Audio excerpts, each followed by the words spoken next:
Okay, we're going to try to keep it clean. We don't want anybody getting hurt. We want you to have a lot of fun.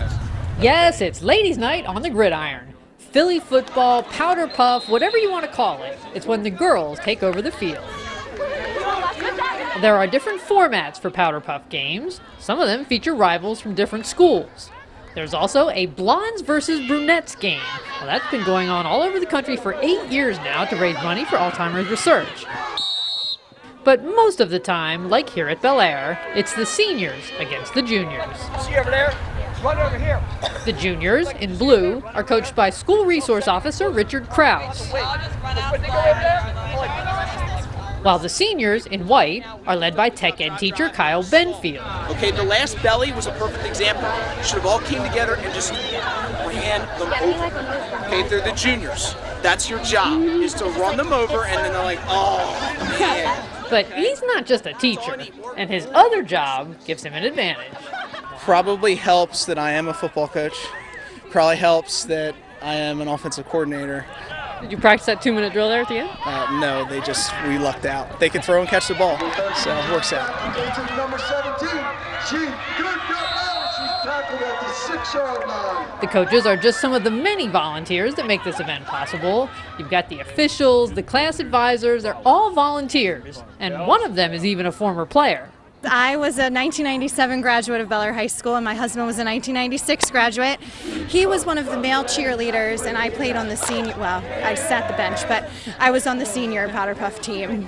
Hey, cartwheels! Cartwheels! I'm not sure I'd call those cartwheels, but every year one of the biggest highlights of the game is the cheerleaders. Well, my first time here was last year with all the old seniors, and that was a lot of fun. We have less of a group this year, but yeah, Miss McDonough just told me about it, and I thought it would be funny to just come out and cheer, you know. Where did you get the wig?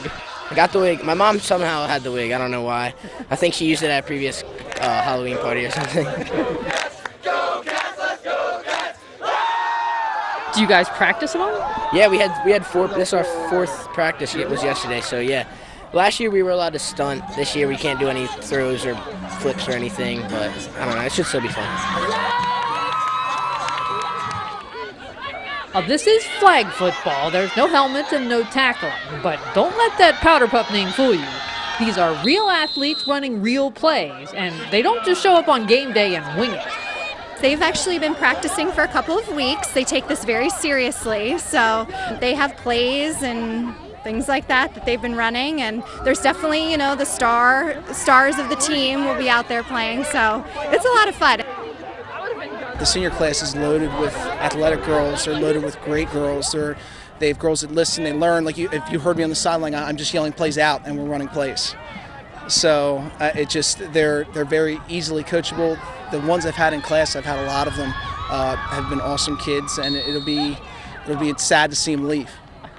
I played in the backyard a lot with my neighborhood. I had a lot of guys around the neighborhood when I was little, so I was a big tomboy when I was little, I'm not going to lie. That's pretty much the experience I got. As for the history of powder puff football in general, nobody's really sure exactly when it started. It might date back to the 30s or 40s.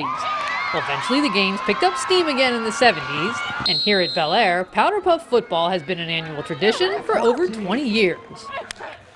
They play the game for the thrill of competition, bragging rights for the winners, and to raise a little money. Just a general announcement, all money at the concession stand will go directly to your junior and senior class. This is actually the first year that the junior and senior class are the ones benefiting from the profits of the event. So those go towards things like making prom more affordable, allowing them to afford the senior class trip, things like that, lowering all those costs. 9 yards. They'll bring up 2nd down and 11. Is there a history? Do the seniors always beat the juniors, or does it go back and forth? Very good question. It used to be the seniors always won, but I believe last year the juniors actually beat the seniors, and that's this year's seniors, so we shall see if they can win 2 years in a row. This is my 4th year coaching. It's the 2nd year with this group. They actually won last year. It's the first time the juniors ever won. First time ever? First time ever. Last year we were kind of nervous, but we destroyed the seniors last year, and that made history actually. And then so we kind of came into this game wanting to win, and we did. wasn't a high-scoring affair, but the seniors do come out on top as Coach Benfield and his squad beat the juniors 7-0.